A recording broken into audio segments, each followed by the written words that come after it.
আজ আমি ক্যালেন্ডার নিয়ে আলোচনা করব। তার আগে জেনে নিই ক্যালেন্ডারের প্রশ্ন কোন কোন পরীক্ষায় আসতে পারে বা আসার সম্ভাবনা থাকে বা আছে। নেট সেট পরীক্ষাতে আসতে পারে, গ্রুপ সি গ্রুপ ডি পরীক্ষাতে আসতে পারে, বা যে যে কম্পিটিটিভ পরীক্ষাতে ক্যালেন্ডার আছে সেই পরীক্ষাগুলিতে ক্যালেন্ডার থেকে প্রশ্ন আসতে পারে। ক্যালেন্ডারের প্রশ্ন নানা ধরনের হতে পারে, কিন্তু আমি এখানে একটি ফরম্যাটে কোশ্চেন লিখেছি। তো এই প্রশ্নের সমাধান করলে বা সমাধান থেকে আমরা দেখে নেব এই ধরনের প্রশ্ন যেখান থেকে আসুক না কেন আমরা খুব সহজেই তার সমাধান করতে পারবো। আরেকটি কথা বলে নিই, ক্যালেন্ডারের প্রশ্ন করার আগে কয়েকটি শব্দ সম্পর্কে আমাদের সচেতন থাকা প্রয়োজন। বিশেষ করে অর্ডিনারি ইয়ার কাকে বলে, বা কতদিনে অর্ডিনারি ইয়ার হয়, লিপ ইয়ার কাকে বলে এবং কী করে লিপ ইয়ার নির্ণয় করা হয়, আর লিপ ইয়ারে কতদিনে হয়, আর অড ডেজ কাকে বলে এবং অড ডেজ কীভাবে নির্ণয় করা হয়।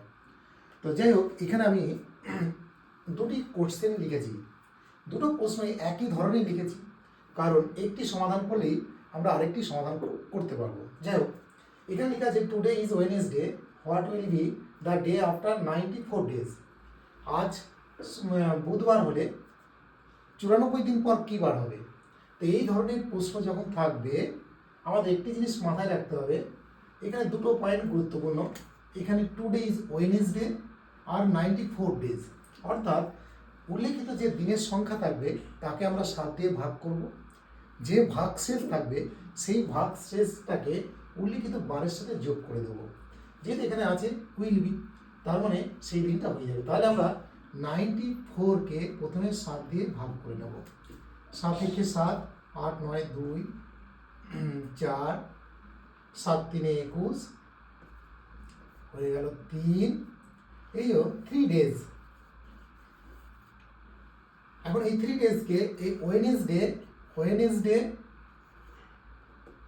প্লাস 3 ডেজ আমি যোগ করে নেব বুধ বৃহস্পতি শুক্র শনি, অর্থাৎ স্যাটারডে। তাহলে প্রশ্ন টুডে ইজ ওয়েডনেসডে হলে 94 ডেজ পর কী বার হবে। তার মানে আজ বুধবার হলে আমি 7 দিয়ে 94কে ভাগ করে নিলাম, ভাগশেষটাকে উল্লেখিত বারের সঙ্গে যোগ করে নেব। তার মানে ভাগশেষ বেরিয়েছে 3, অর্থাৎ ওয়েডনেসডের সঙ্গে 3 ডেজ আমি যোগ করে হয়ে গেল স্যাটারডে। ব্যাস, একটি সেম একই ধরনের প্রশ্ন আছে। Today is Friday, the day after 63 days will be. আজ শুক্রবার হলে 63 দিন পর কী বার হবে। একই পদ্ধতি আমি 7 দিয়ে প্রথমে 63কে ভাগ করব। 7 নং 63 আমরা জানি এখানে 0 ভাগশেষ, 0 অড ডেজ।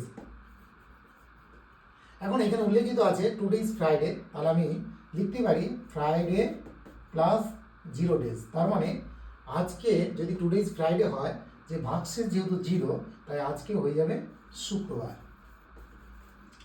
তাহলে এটা থেকে আমরা শিখলাম যে বারটা থাকবে সেটা খুব ইম্পর্টেন্ট, আর যে দিনটা থাকবে সেটাও খুব ইম্পর্টেন্ট। অর্থাৎ দিনটাকে 7 দিয়ে ভাগ করে যে ভাগশেষ বেরোবে সে 2 হতে পারে, 3 হতে পারে, 4 হতে পারে, বা 5 বা 6 হতে পারে। সেটাকে আমরা উল্লেখিত দিনের সাথে আমরা যোগ করে নেব।